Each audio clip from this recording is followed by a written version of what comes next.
घने जंगलों और पहाड़ियों के बीच बसा था एक गांव, धूपगढ़। दिन में ये गांव बिल्कुल आम लगता, लेकिन रात होते ही यहाँ के साए भी डराने लगते थे।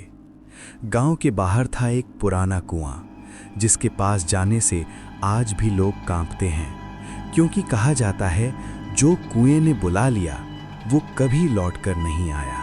इस गांव में एक बुजुर्ग आदमी वहां के बच्चों को इस कुएं की सच्ची कहानी सुना रहे थे। बरसों पहले एक औरत अपने बच्चे के साथ इस कुएं में कूद गई थी।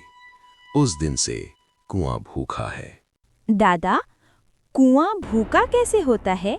बच्चों, वो कुआं इंसानों का भूखा है, तो रात होते ही कभी भी उसे कुएं के पास मत जाना। उसी दिन शहर से गांव लौटा आरव वहीं पर खड़ा बुजुर्ग आदमी की कहानी सुन रहा था। शहर में पढ़ा लिखा और अंधविश्वास से दूर। बस एक कुआं ही तो है, आज रात में खुद देखूंगा कि सच क्या है। आरव ने सोचा कि आधी रात होने पर पूरे गांव के लोग सो जाएंगे, तभी उस कुएं के पास जाऊंगा। आधी रात हो चुकी थी, पूरा गांव सो चुका था। आरव दबे पांव उसे कुएं की तरफ बढ़ रहा था। चाचा भी ना खामखा बच्चों को डरा रहे हैं। ऐसी भूत जैसी कोई चीज होती है भला? आज तो उस कुएं के पास जाकर देख ही लेता हूँ कि कौन सी चीज है जो बच्चों को डरा रही है। आरव चलते चलते गांव से बाहर निकल जाता है।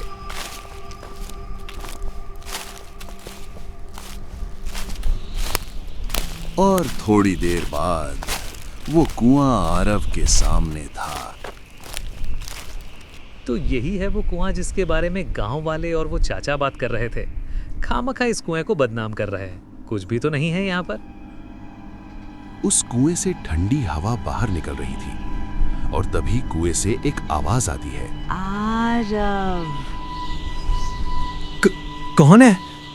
आरव के इतना बोलते ही कुएं के अंदर से एक डरावना और खौफनाक हाथ निकला।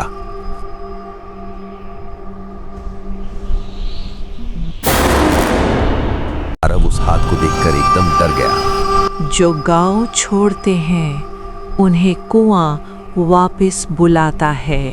नहीं नहीं, मैं नहीं चाहूंगा, छोड़ दो मुझे। कुएं में दिखी दर्जनों परछाइयां। गांव के पुराने लोग जो अब तक गायब हो चुके थे। तभी कुएं की परछाई ने कहा, आरव, तू गांव छोड़कर गया था, अब हमारी बारी पूरी कर।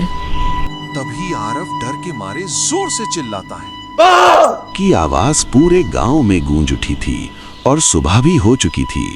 पूरा गांव भी उस कुएं के पास आया। सुबह गांव वाले कुएं के पास पहुंचे। वहां पर आरव नहीं था, सिर्फ कुएं के किनारे लिखा था, अब गिनती पूरी हुई।